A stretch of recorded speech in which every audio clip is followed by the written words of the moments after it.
Welcome back to another video.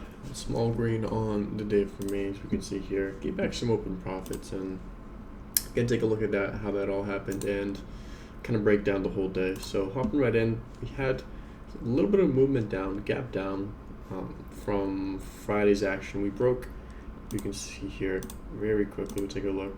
We broke weekly downtrend structure.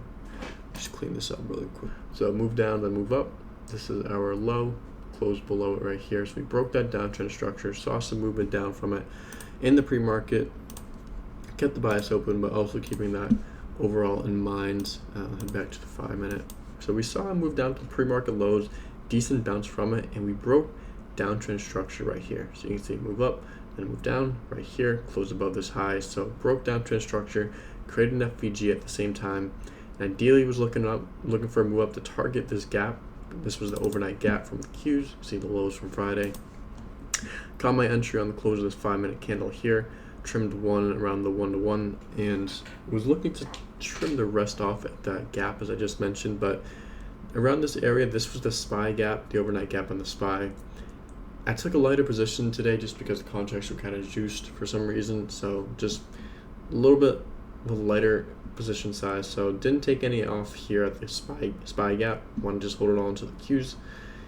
Came back, pulled back pretty hard, and gave back all this open profits, which I'm fine with. You know, frustrating in the moment, obviously a little annoying to give back open profits, but at the same time, my plan was to wait until this area to trim. And for me, taking that off, 50 cents early, yeah, it would have worked today, but in the long run, catching a few extra bucks today, and then doing that continually and giving back a lot of profits, and just taking it off early for my price targets will hurt me way more in the long run than giving back a couple bucks today. So kind of keeping a long vision view in mind with that. To get to bigger moves, there's going to be times when you give back some open profits, and that was today.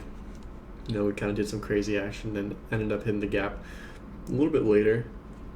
Not the end of the world, but just follow my rules today. Got one trim off. Rest got hit break even.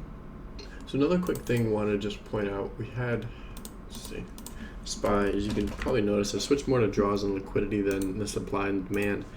There's a few different reasons for that. The areas are generally going to be the same for the most part, but for me, it's just easier to visualize the draws rather than having the whole zones there. So you see here, this draw that we hit here, this came from this high in the pre-market. So any prominent highs that we have, like this prominent high, prominent, clear highs like that, like this one here, I mark out, and that gives me a good sense of saying, okay, we came up to this, this could look strong, breaking this high, but we just swept liquidity here. We just swept this drawn liquidity, and what did we do? Hard reject down. And this would have been sweep work if you're trying to play that breakout above here. So just want to throw that in there real quick.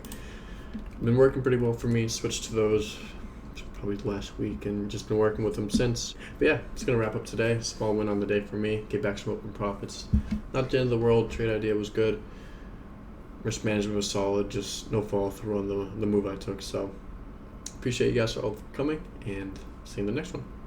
Peace.